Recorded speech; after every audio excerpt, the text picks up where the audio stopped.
Yo. Yeah, Jack, are you frozen? Sam, are you there? Yeah, Jack, are you frozen? Sam, are you there? Yeah, Jack, are you frozen? Sam, are you there? What are we even doing here? Yo, Wi-Fi flagging, but they holding it down. How about them J-era Maz ballers running Beantown? They say these guys are ridiculous, yet probably true. Like the 23 Celtics, they got a deep crew. Pregame Polly Papa trying to make some bank. Professor Pete repping Latvia, KP to thank. RJ's on the email taking fools to college. Joey, Matt, Timo, Robin, let's acknowledge. What are we even doing here? We're taking the crown. Checking Sam, talking Celtics and breaking it down. Competition can't keep up, they're starting to frown. What are we even doing here? In the garden, fighting for a quiet spot. Jack's taking notes while the crowd gets hot. Irate, insightful, not a diplomat. Sam's got a long list and it's just for rats. Rat list your Wi-Fi, rat list your dog. Rat list Bronny, rat list LeBron. Rat list the traffic, rat list the song. Rat list that's getting too long. What are we even doing here? We're taking the crown. Checking Sam, talking Celtics and breaking it down. Competition can't keep up, they're starting to frown. What are we even doing here? Might think they're chill, but don't get it twisted. They're not just hustling, they're highly gifted. Still new to the scene and making their mark. It's a humble beginning, it's a hero's arc. Sam's keeping it real with the Starkey vibe, but he's all in with Jack when it's time to ride. Your ass hat in the chat, Jack says don't come back. He's got zero patience for nonsense attacks. What are we even doing here? We're taking the crown. Checking Sam, talking Celtics and breaking it down. Competition can't keep up, they're starting to frown. What are we even doing here? What are we even doing here? We're taking the crown. Jack and Sam talking Celtics and breaking it down. Competition can't keep up, they're starting to frown. What are we even doing here?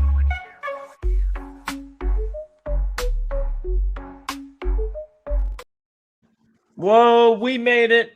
Happy Sunday. Happy Celtics Pistons Day. It is the Sam Bowl, and we're here for Pregame Live. I'm pleasured to be joined by first the floor is Wayne Spooney. Wayne Spooney, hello, sir. I'm doing good, Sam. I am doing good. Very happy to be here. Yeah, tough game for you. I know. It's like when Deuce McBride lights up the Celtics because I'm a WVU guy. I still live in Morgantown. I'm like a little part of me's happy, but I'm mostly just miserable. So I know you're pulling for the Celtics, but hey, there's worse teams to lose to than your Pistons and like the Knicks and the Sixers. Yeah, I actually can't lose today. There is like it's either the Celtics get their first win of the season, which I don't think I thought I would be saying today, or they get one step closer to me going all in on a tank, which is going to be really fun because I don't think Jack is going to go all in on the tank until like he absolutely has to. Like there's no other option. They're obviously trying to tank, and he has to convince himself to like it. So it'll be really fun to just light him on fire for the first half of the season if they just continue to lose games. But look, it feels like a winnable game for them today. It feels like a game that they should win. But Detroit has played pretty well. They beat the Rockets on Friday. Friday, which was a bit of a surprise after they dropped game one to Chicago, which was the big shock. Like would have picked them to be 1-1, but probably flipped it. And here they are. It's going to be a fun day. I love the Pistons. I think they had an underwhelming offseason, but I still like them, and they're fun to root for. Yeah, I think trading in Beasley with whatever's going, not trading literally, but trading figuratively for Duncan Robinson is a downgrade to me. I just don't know how that player type can have a better season than what Beasley did for them last year. Like I like Robinson, and Beasley's not a great defensive player, but he's definitely a better defensive player than Duncan Robinson. So I'm with you. That's a downgrade in that spot. And then they basically kind of stood still elsewise. What's up, Jack? How's it going? I'm just in the middle of killing the Pistons. Oh, wow. Starting off hot. I bet Sam's throws. Look, man, I was the one that brought it up. I was like, I think they had an underwhelming offseason. Like, I'm rooting for them. Maybe not today, but most games rooting for the Pistons. It is a little bit sad that they did a T-shirt giveaway for this game today, unless I think this actually might be their home opener. Yeah.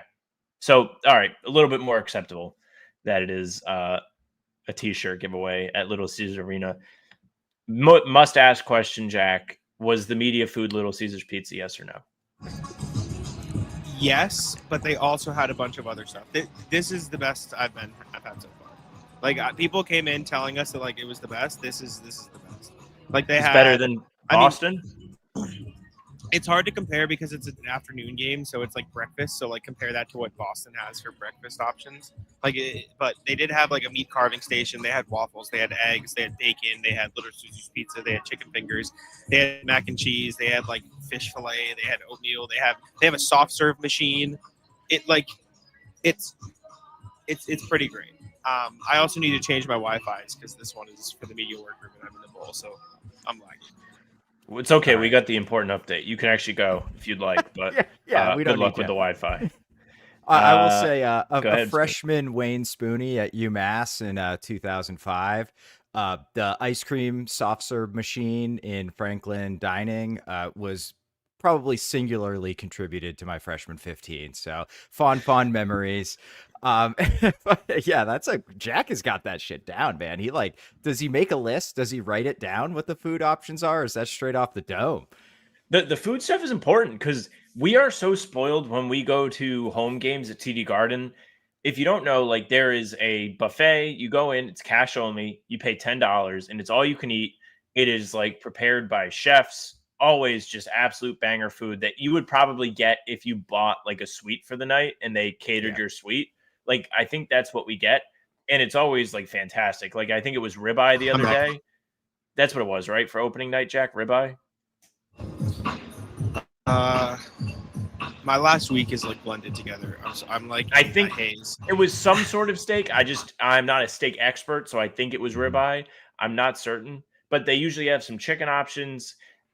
They don't miss. Chef Lamont doesn't miss. So anytime there's competition, it is noteworthy, which is why Jack was able to tell you exactly why he was so floored by Detroit's medium meal, which respect. I mean, honestly, classy organization like the Pistons, I'm not surprised. Bro, soft serve machine with toppings. They have a nacho machine. They like put chips out in a bowl and they have a nacho cheese like machine where you can pour it on. They had breakfast options. And Sam. Free. Whoa. Look at that. So you know what I'm saying? It's like class act. It would be kind of funny if we found out that the Garden was free if you were an away beat reporter. Like that would hurt a little bit. But it would make sense. Like you wouldn't know to bring cash unless like you had heard through the grapevine. I thought Jack was about to say something. I did too. Went to the mic really close. That's okay.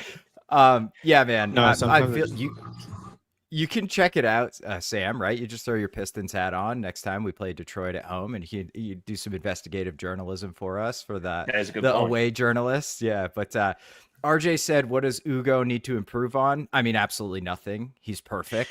But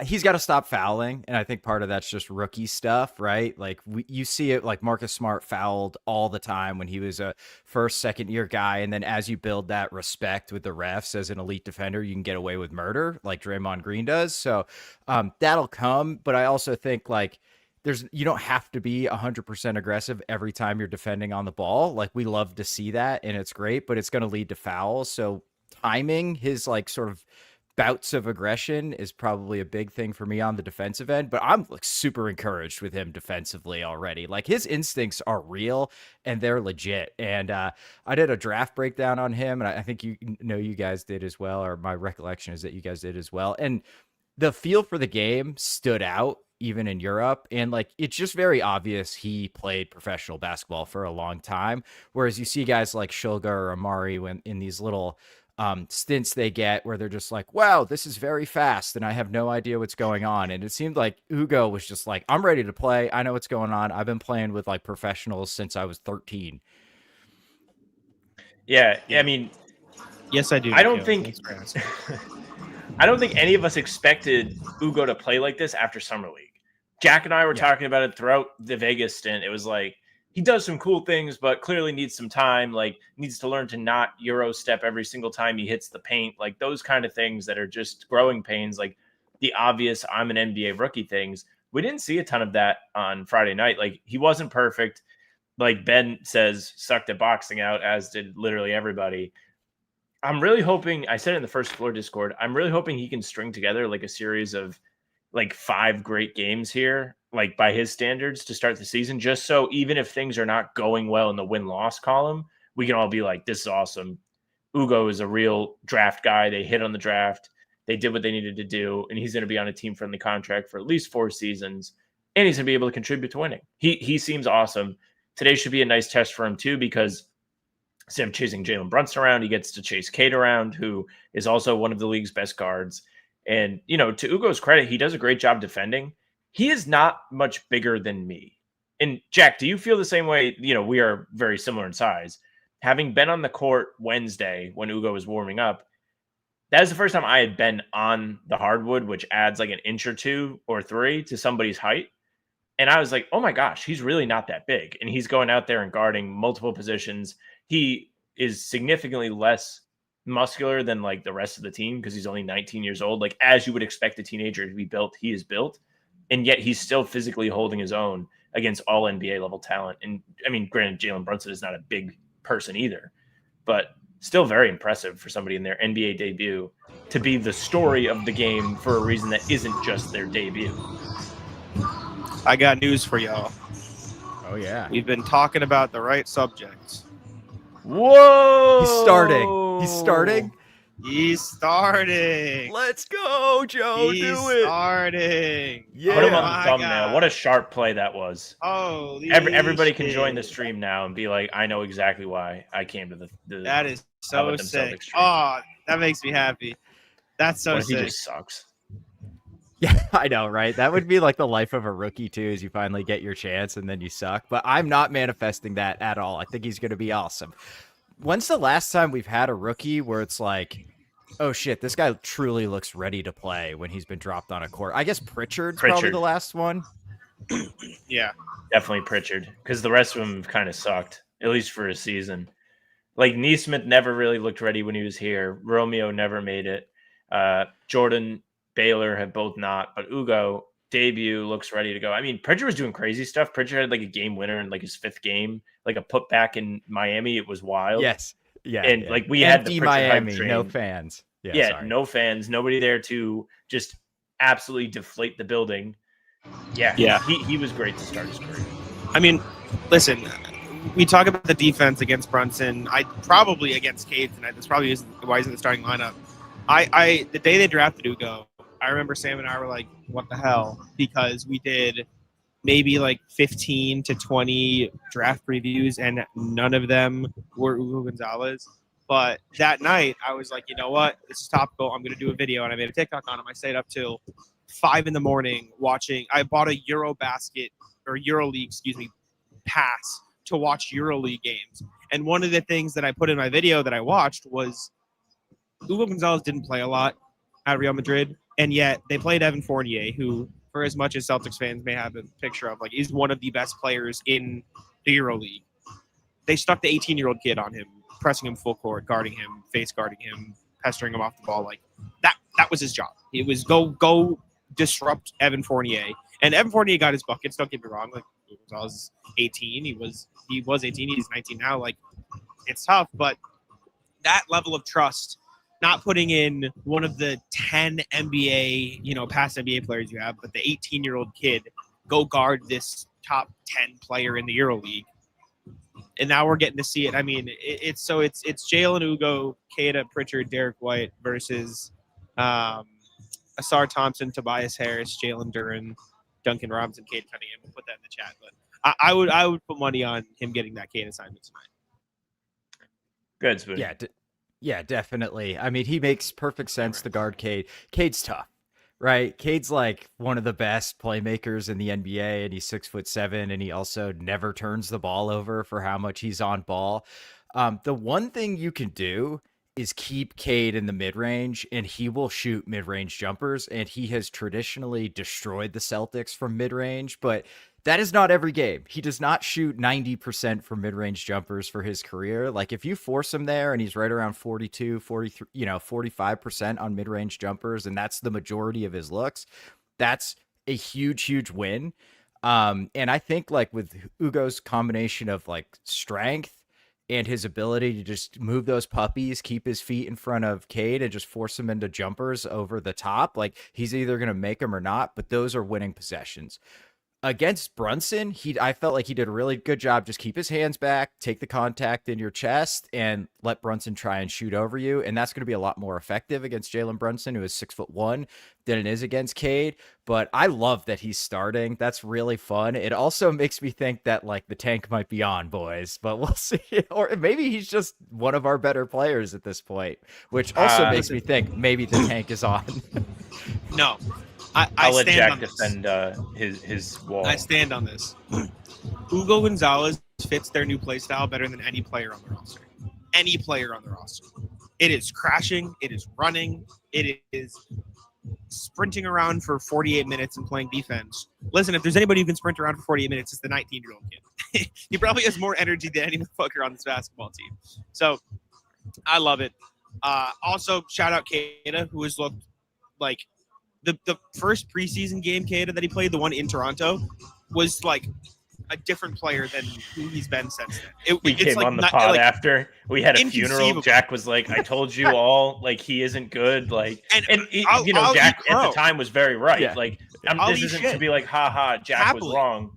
It was just he had shown us nothing. We spent all summer being like, "This is it. It's gonna be his year. He's finally getting an opportunity to start. He's gonna have to be good." And then he comes out and really doesn't do anything. But since then, he's been tremendous. Like, big credit to Nimi. They've needed him to do that. I want to go back to Ugo really quickly because I lean on the side of Jack in this case because I think playing Ugo as the starter today might actually be like a message from Joe to the rest of the guys. It's like, this is what I'm fucking looking for right here.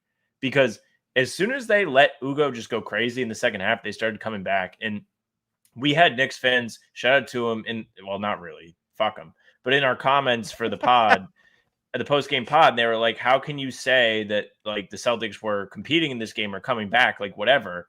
And it's like, yeah, I get it. Like, I've watched the Celtics be the best team in the league for 2 years, and they don't care when they go up 20 and then teams come back and it's frustrating. But there was a clear switch flip from Boston in terms of, oh, we are just going to pick everybody up at half court now. Like, nothing easy is going to happen for the Knicks. And Ugo was a huge part of that. Joe played him the entire 15-minute stretch that he kept him in for, didn't take him out because of that. Like, that was a huge thing. So he saw that and is like, look, veterans, other new guys, like, this is what I want. He earned this starting opportunity. And if you want to play for this team, you have to bring that same energy. And I think that's like him trying to light a fire into these guys after an 0-2 start. And like, credit to him for doing it, because it would be very easy for him to just be like, we need to figure things out. We're going through growing pains. Like, but he seems like he's attacking that problem head on. Could it be tanking? Maybe. Like, no, stealth tank.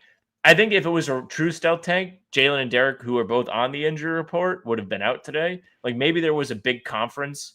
Like, it was like Bill Chisholm, Wick, Joe Mazzulla, and maybe Jalen.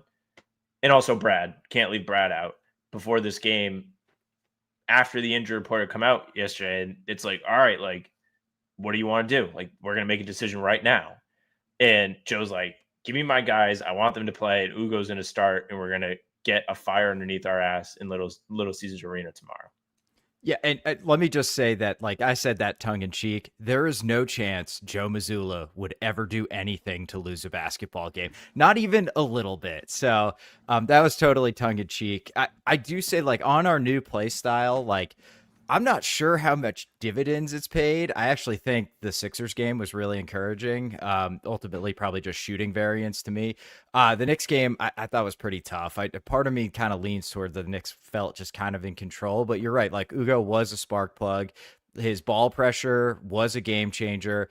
But the way we're crashing, we're 15th best transition defense in the NBA right now, which is like not great. You'd like to see that come up. Like, if we are going to be the team that flies around, crashes, you need to get back in transition. Like, you just cannot give up easy buckets. And especially, like, we don't have the elite defensive personnel anymore too. So, like, even more so, like, you're already going to have more of a difficult time defending in the half court. You can't then also compound that by allowing transition points. So, I do think it's going to be very interesting to see Joe tinker throughout the season.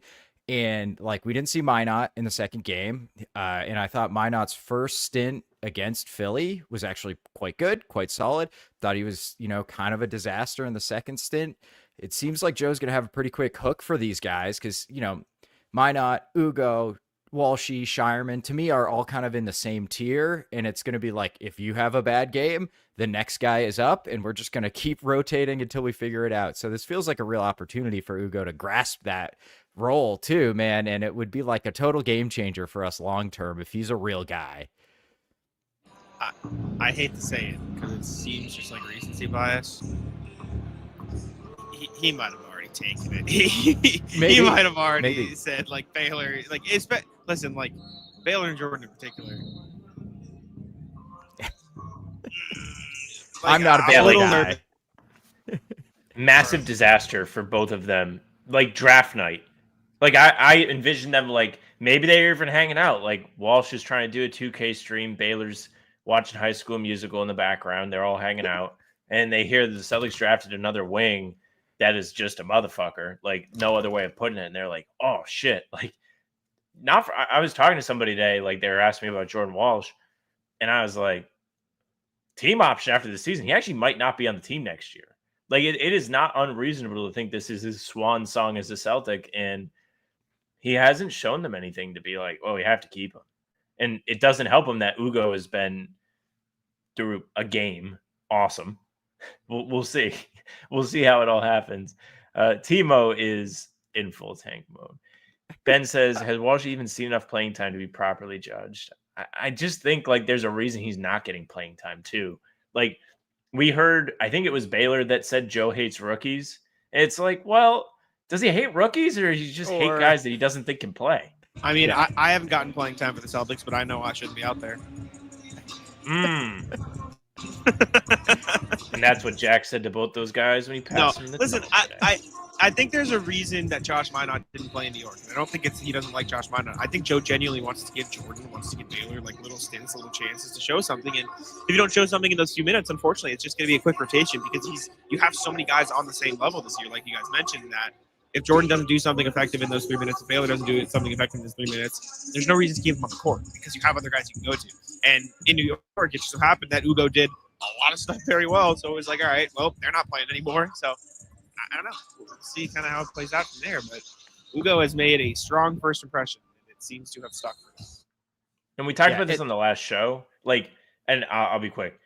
There's a chance that Joe is just literally seeing who works every single day. I think RJ was the one that sent in the email that's like, we're just going to go out there and fire as many bullets as we can and see which ones hit. That might be the strategy. And Ugo hit on Friday, might not hit today, might only play like 5 minutes. Like, and maybe it's Minot that comes in as super impactful. I think we could see a lot of that this year. And as people in the media that kind of have to react game to game, we are going to be on a roller coaster. So if you get motion sick, paper bag, bring one. And like on Walshy, Minot was Jordan Walsh on the Timberwolves. He only got these little stints and he never really impressed. And now he is not on the team anymore. So like I'm with Ben, like, you know, us first of the four, Walshy. We love Walshy. We're the Walshy podcast, for better or for worse, seemingly for worse lately. But like, if you can't, to Jack's point, if you can't impress when you do get that 5 minutes, like that's the NBA, baby. See ya. Sorry. Like that's what happens. There's, 100 other guys who want that opportunity in the G League fighting tooth and nail for 3 minutes off the bench at the end of a blowout. So I want to see like get Walshy like 20 minutes and see what he gives us, like when we play Charlotte or something like that. But if Ugo plays well, there's not really any reason to ever do that. Like you can just dump all of those developmental resources into Ugo Gonzalez. So I think that's why I like Brad's draft strategy of like, just take a bunch of bites at this wing cherry apple. Do you take multiple bites of a cherry? It's probably just a 1 bite endeavor. You bite it and then you kind of play around like to try and get the seed out. So right. You can continue to like masticate the cherry. There we go. Multiple bites at the watermelon. There we go. That's a lot of bites. And like, just let the chips fall where they may and hope you hit on one, because even bench wings are so valuable. He's definitely got like the build to be impactful on a championship team. Go ahead, Jack. I'm sorry. No. I'm just fired up. Like the thing I like about this new Celtics, and in turn because like Ugo, because he is embodies what they do.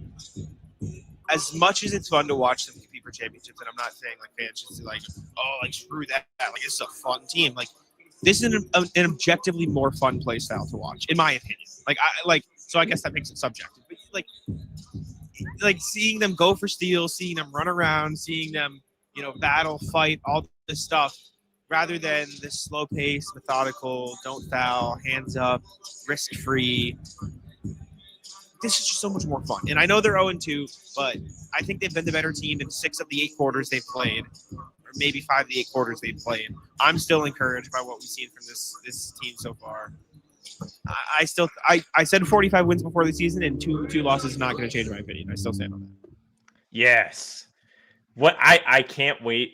I'm not rooting for it. Like I think I want them to be competitive too. I think this team has like a lot of ingredients to be a fun team. But before you got here, I was saying to Spoonie, like, it is going to be funny when they start to make it obvious that they just have no hope. And you are going to be so, like, not hesitant, but you're going to not want to abandon ship at all. Like, you will want to be, I still believe in them. I can't wait till they break you. I'm not going to let 25 losses and 10 wins knock me off of this. I still believe. And I don't think that's going to happen. But if like shit just starts to hit the fan, like when I saw the injury report when it came out yesterday, I was like, oh no. Like, have they been like, fuck this? Like, we're going in. But I think we've got a lot of basketball to watch here before you know the answer to that question. Yeah. And like, I think I don't love the hard double defense. I agree that it is more entertaining and it's chaotic and that's fun. From a pure like analytical standpoint, like I just prefer like don't take risks, force them into the mid-range jumpers and above the break threes. I will say like they are working out the kinks right now. Like they made so many mistakes. Like I tweeted out a clip. I think it's the end of the third quarter, 10 seconds left. Tyler Kolik's got the ball and Simons just waltzes over to double like with 10 seconds left. And Kolik's like, okay. And just passes it for a wide open three. It didn't hurt us because Boucher got fouled off the ball, but like, that's just a mistake they won't be making in a month. You know what I mean? So yeah, exactly. Yeah. I mean, you can call it a mistake, but it's not often you play against the best player to ever come out of a state. Like you have to respect that person. Yeah. Like, TK. I mean, I've shared the floor with him. I can tell you, like, we had the game plan for him. Like, good player. Undoubtedly good player. Yeah. Oh, There's man. no doubt about it. Yeah, well, I mean, we doubled him like he was Jalen Brunson, so clearly the Celtics have a lot of respect for him too, Sam. They must have watched the tape when you were playing with him. Speaking of JB's, Spoonie, just feelings on Jaylen Brown for the first 2 games. Like we talked about on the podcast, like one person on Twitter hated on him. I got really pissed off when we did 10 minutes on the show about it yesterday. I think he's been a little underwhelming, but he's been efficient in terms of shot making, which is good. I just think there's some growing pains, like everything else, with him just having to have all of the attention at all times. I do not understand the hand-wringing over Jaylen Brown's start. I thought he was great against Philly. Like, I felt like he had his imprints all over that. Reminded me of like a Tatum game where it's like he didn't take the most shots on the team, but the ball found him. He moved the ball. You know, I think he had like 15 potential assists in that game, something like that. I thought he was great against Philly. Look, the Knicks game is tough. Without Tatum, all of a sudden you're getting, all the defense's attention and they have the wing defenders to stop us, right? The problem for the Knicks was always that like, okay, like the guy that Bridges is guarding, like Tatum cooks Anunoby and he cooks Bridges. And so you have to send a lot of defensive attention at Tatum, and then Jaylen can do what he needs to do. When it's those guys focused on Jaylen, he just doesn't have a ton of help. And I think it's just being compounded with the fact Derek White and Peyton Pritchard can't make a shot right now, which is obviously an anomaly and not going to be something that continues on. I will say that wouldn't shock me if he's kind of playing through the hammy a little bit. And, he was on the injury report because I thought he looked like pretty explosive against Philly. And then I thought maybe he lacked a little bit of against the Knicks, but also part of that is like the Knicks just have a lot better wing defenders too. So that could impact you as well. So I don't get it. Look, is there reasons to trade Jaylen Brown? Yes. But I don't think the way he's played should be the reasons in these 2 games should be one of those reasons. Like, I think he's been totally good.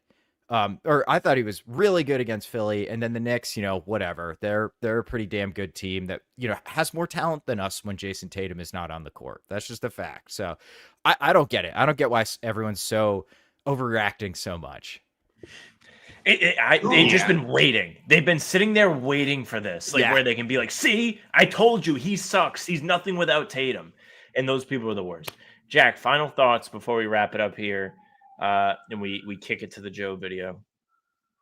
I'm excited. Hyped to see Hugo start. How are you feeling? I'm going to keep saying it over and over. I think they're a better basketball team than 0-2. I still think they're going to be a playoff team. I think it's just going to take time to adapt to the way they want to play when you're playing actual NBA competition rather than the Summer League Grizzlies. So they just need to. I'm not going to judge this team until I see 10 games. Final thoughts, Spoonie. Yeah, like I'm not as high on the team as Jack. I'm on Team Tank, but also I'm incapable of rooting against them. So the second the game starts, I'm just the same fan I have always been. But when they lose, it's like, all right, that's not the worst thing that could happen. It doesn't sting as much. Yeah, right. Exactly. So I'm actually quite enjoying this season. But yeah, I think this is when we get our first win. I feel like it'll be a cagey affair. Ugo has, 35 points, and the Celtics win by 8 or 9. Yeah. I mean, I can't lose today, so not bad. Can't complain at all, actually. Really fun show today. Make sure you go check out Wayne Spoonie on Celtics blog. He's putting up all of his written thoughts there, first to the floor. You guys all know about them. They do great work over on the YouTube channel and in the Discord. We're going to wrap it there. Jack and I will be up here in the morning with the post-game pod. You guys do anything on the channel today after the game? Instant reaction, late night? I don't think we're doing anything today. Jake's traveling. I've got, me and Ben with children and work, so it's probably not going to happen. But we'll have a couple of shows this week. So, yeah, follow us on Twitter, First to the Floor. All right. Well, you guys all be on lookout for that. Everyone enjoy the game. Let's see if I can get through the outro without stuttering again. All right. That's it for us. Bye. I just got 3 things to say. God bless our troops. God bless America. And gentlemen, start your